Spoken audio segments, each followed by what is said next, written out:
Olá pessoal, tudo bom com vocês? Finalmente estou de volta para dar continuidade à nossa playlist acerca dos profissionais autônomos. Hoje eu irei falar de um assunto bastante relevante para os profissionais autônomos, que é o Carnê-Leão. Será em duas partes, tá? Então eu dividirei este vídeo mais um outro vídeo, a continuidade desse assunto, Carnê-Leão. É necessário que eu venha te falar aspectos introdutórios, né, conceituais, para que eu não apenas demonstre em tela, que é o que eu vou fazer em um próximo vídeo, mostrando, olha, clique aqui, clique ali, e você vai entender a mecânica, mas não vai saber necessariamente o que minimamente necessário você saber para se preencher o Carnê-Leão. Então, fique atento, ouça aí, fica comigo até o final. E claro, se inscreva no canal e ative o sino de notificação para que você não venha perder o conteúdo que é muito importante para mim, sua inscrição, e é muito importante para você esse conteúdo gratuito fornecido, tá bom? Então vamos lá, gente. Carnê-Leão. A grande verdade é que de carnê não tem nada, tá? Esse é um nome antigo que muito tempo atrás, muitos anos atrás, de fato era um carnê, tá? Então, hoje não se trata se sequer de algum papel que você deva preencher. É, na verdade, um programa que, a partir de 2021, tornou-se online lá na plataforma da Receita Federal, conhecida como ECAC, tá certo?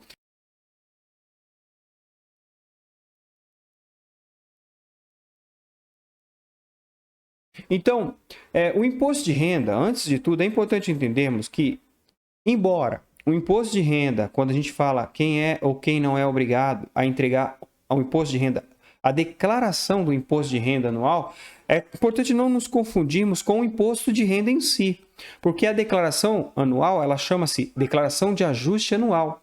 Porque, na verdade, o imposto de renda, tá? Ele deve ser recolhido sempre mensalmente por todas pessoas jurídicas e todas as pessoas físicas que não estão atreladas a elas. Então, o que eu quero dizer com isso? Se você é funcionário registrado, o seu imposto de renda sobre os seus rendimentos é descontado no seu holerite e a empresa se encarrega de recolher a DARF, certo? Quando você, então, presta serviço para uma pessoa jurídica, essa pessoa jurídica, de igual forma, ela retém esse imposto e ela é obrigada a recolher a DARF. Porém, quando você presta serviços de pessoa física autônoma para outra pessoa física qualquer, neste momento não há um CNPJ, uma pessoa jurídica atrelada nessa transação, né? Então, é neste momento que você precisa pagar o imposto de renda sobre os rendimentos da pessoa física, tá? E qual é a forma que você deve fazer? Se você é autônomo, deve fazer isso através do Carnê-Leão. Porque aqueles que são funcionários registrados, isso já é feito no seu holerite. Então, quando você é um prestador de serviço autônomo, isso deve ser feito através do Carnê-Leão. Mas são todos que são obrigados a fazer o Carnê-Leão? Não.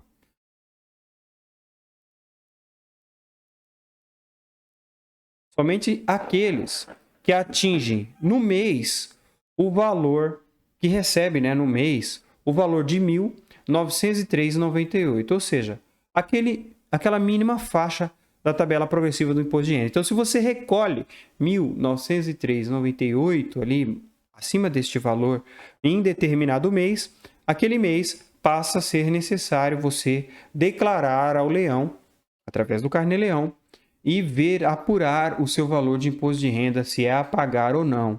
Tá entendendo? Então é isso. Quais são os rendimentos necessários a declarar no Carnê-Leão?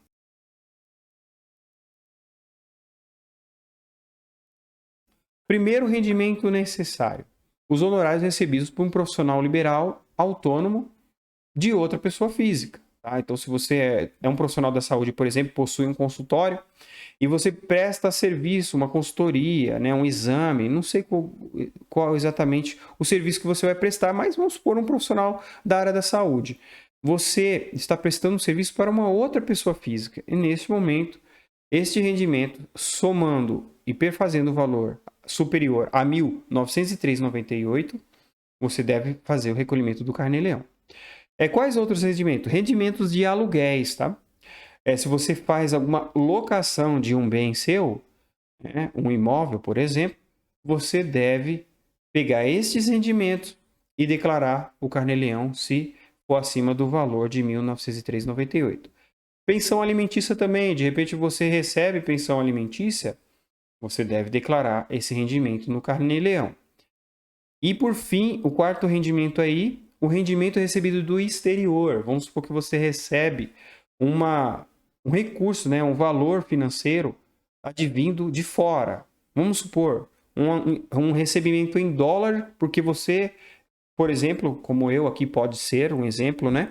Um YouTube que está recebendo a sua monetização vai receber em dólar, certo? Então esse é um valor, um recebimento advindo do exterior e deve ser preenchido como rendimento lá no Carnê-Leão, tá bom?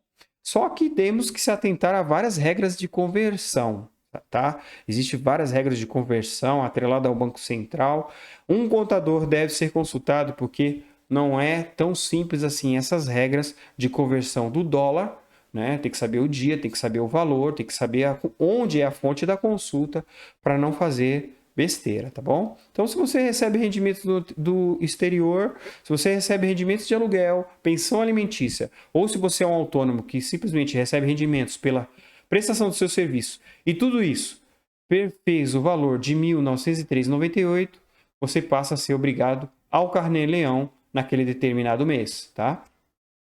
Bem, como que é então essa tributação? A tributação é através da tabela progressiva. No vídeo anterior, onde eu ensino como fazer uma RPA, eu demonstro toda a complexidade do cálculo da tabela progressiva, assim como o cálculo do imposto de renda e o INSS, né? E o cuidado sobre o teto. Então, é de acordo com a tabela progressiva que vai considerar os seus dependentes e que vai considerar todas as deduções. Você, neste momento, pode considerar deduções, despesas que podem ser deduzidas, tá?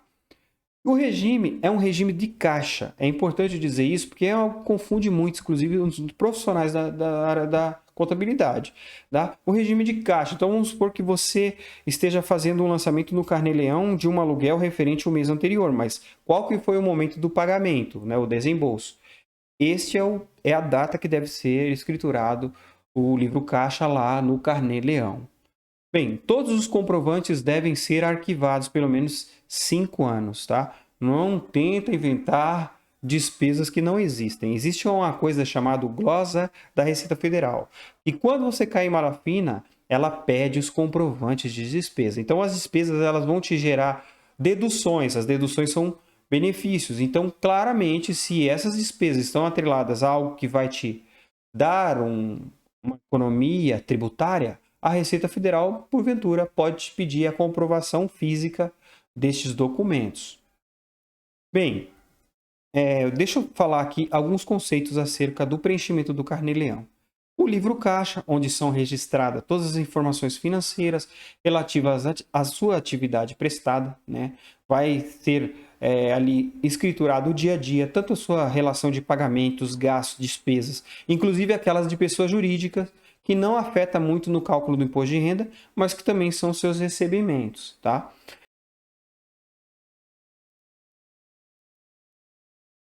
Bem, deduções. Quais são as deduções que você pode considerar para fim de abatimento do seu imposto de renda a pagar?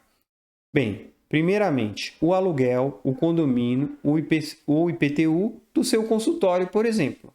Tá? Se você possui um aluguel, se você possui uma despesa daquela sua sede, daquele seu local de funcionamento, mesmo que seja a sua residência, tá? Tem que levar uma certa proporcionalidade, porque divide, né, rateia com o seu lar, com sua família, mas se a sua residência é o seu local de atendimento, de trabalho, né, de repente você trabalha online, mas pode entrar como despesa dedutível no Carnê-Leão. Bem, água, luz, telefone, internet, da mesma forma, da sua sede, do seu consultório ou da sua residência / consultório, local de trabalho. Salários com empregados, claro, se você registrar empregados, você vai ter encargos com esses empregados, que são os salários deles, sem dúvida nenhuma. Essas despesas poderão abater e deduzir do seu imposto de renda a pagar. Os materiais do escritório e também, claro, os honorários e serviços terceirizados, tá bom?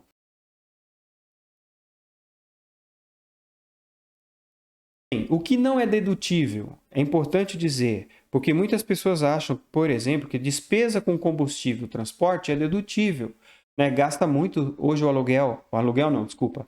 Hoje a gasolina está muito cara, então quer dizer, gasolina pode deduzir? Muitos me perguntam, na verdade não pode, né? Eu espero que a Receita mude isso, porque afinal de contas, ela é uma despesa que pode estar atrelada, principalmente, por exemplo, aquele que é representante comercial que se locomove bastante. Depreciações também não deduzem, tá? Embora depreciações na contabilidade propriamente dita, ela pode ser dedutível lá no lucro real, aqui é diferente, elas não entram como dedução, tá? Então a depreciação que porventura venha ocorrer do seu veículo, de algum bem seu, não entra como despesa dedutível no Carnê-Leão. Bem, uma dica muito importante é a cumulatividade da dedução. Isso eu vou dar uma dica lá na parte do preenchimento na prática, que eu vou demonstrar em tela. Quando você tem aí um bom planejamento tributário, né, você pode saber usar bem as suas deduções, principalmente no primeiro período do ano, para que você venha ter uma boa vantagem, uma boa subtração do seu imposto de renda a pagar e esse valor venha somar aí ou transferir para os meses seguintes. Coisas que muitas pessoas vacilam e colocam as despesas dedutíveis lançadas lá em dezembro e aí elas não são transferíveis para o ano, o exercício seguinte e perde uma grande oportunidade de uma boa economia tributária. Gente, hoje é só essa parte conceitual. Preste bem atenção, talvez ouça novamente este vídeo porque o próximo eu irei demonstrar na prática algumas coisas que nós estamos falando aqui e no passo a passo, em tela, lá no site da ECAC, da Receita Federal, demonstrar para você o preenchimento do Carnê-Leão, tá certo? Dito isso, curta aí o canal, compartilha com o seu amigo autônomo, se inscreva e ative o sino de notificação. E até a próxima.